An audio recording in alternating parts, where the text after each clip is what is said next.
Histoire triste et à méditer. Le petit garçon s'habilla pour le froid, puis dit à son père, « Ok, papa, je suis prêt, son père. » Le pasteur a dit, « Prêt pour quoi, papa? Il est temps de sortir et de distribuer nos dépliants. » Papa a répondu, « Fils, il fait très froid dehors et il pleut. » L'enfant a regardé son père surpris et a dit, « Mais papa, les gens ont besoin de connaître Dieu même les jours de pluie. » Papa a répondu, « Fils, je ne sors pas par ce temps. » Désespéré, l'enfant dit, « Papa, je peux y aller seul, s'il te plaît? » Son père attendit un moment, puis dit, « Fils, tu peux y aller.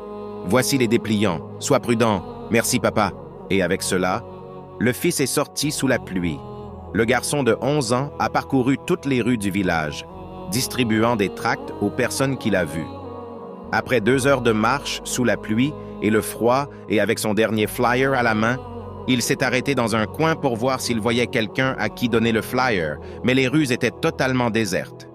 Puis il se tourna vers la première maison qu'il vit, se dirigea vers la porte d'entrée, sonna plusieurs fois et attendit, mais personne ne sortit. Finalement, le garçon se tourna pour partir. Mais quelque chose l'arrêta. L'enfant se retourna vers la porte et se mit à sonner et à marteler fortement la porte avec ses jointures. Il a continué à attendre. Enfin, la porte s'ouvrit doucement.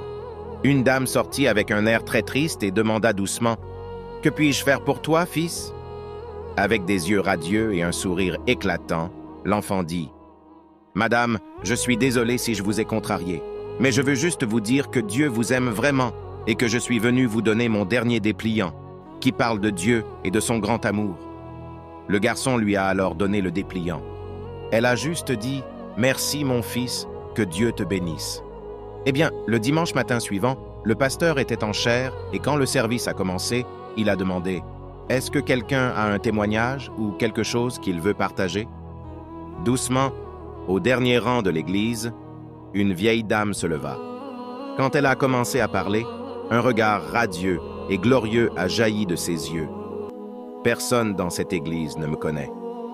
Je n'y suis jamais allé, même dimanche dernier, je n'étais pas chrétien. Mon mari est décédé il y a quelque temps, me laissant totalement seul au monde. Dimanche dernier a été une journée particulièrement froide et pluvieuse, et c'était aussi dans mon cœur. Que ce jour-là, je suis arrivé au bout du chemin, car je n'avais plus d'espoir et je ne voulais plus vivre. Puis j'ai pris une chaise et une corde, et je suis monté au grenier de ma maison. J'ai attaché un nœud coulant et l'autre extrémité de la corde au chevron du toit. Puis je suis monté sur la chaise et j'ai mis la corde autour de mon cou. Je me suis alors tenu sur la chaise, si seul et le cœur brisé, j'étais sur le point de me jeter de la chaise, quand soudain, j'ai entendu le bruit fort de la porte frapper. Alors j'ai pensé, j'attendrai 1 minute et qui que ce soit ira. J'ai attendu et attendu, mais les coups à la porte devenaient de plus en plus forts à chaque fois.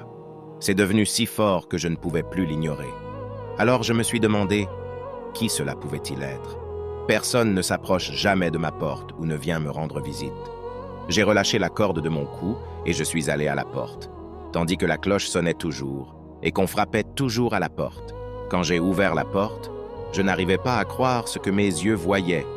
Devant ma porte se trouvait l'enfant le plus radieux et angélique que j'ai jamais vu. Il sourit. Oh, je ne pourrais jamais le décrire. Les mots qui sont sortis de sa bouche ont fait revivre mon cœur, mort il y a si longtemps, lorsqu'il a dit avec la voix de chérub, « Madame, je veux juste vous dire que Dieu vous aime vraiment. » Quand le petit ange a disparu entre le froid et la pluie, j'ai fermé ma porte et lu chaque mot du flyer. Puis je suis allé au grenier pour enlever la chaise et la corde. Je n'en avais plus besoin. Comme tu vois, maintenant je suis une fille heureuse du roi. Puisque la direction du garçon quand il est parti était à cette église, je suis venu personnellement dire merci à ce petit ange de Dieu qui est venu juste à temps et en fait pour sauver ma vie d'une éternité en enfer et la remplacer par une éternité en présence de Dieu. Tout le monde a pleuré dans l'église. Le pasteur descendit de la chaire au premier banc de la façade où était assis le petit ange. Il a pris son fils dans ses bras et a pleuré de façon incontrôlable. Ne laissez pas ce message mourir de froid après l'avoir lu. Transmettez-le aux autres. N'oubliez pas que le message de Dieu peut faire une grande différence dans la vie de quelqu'un. N'ayez jamais peur de le diffuser. Puis-je obtenir un Amen?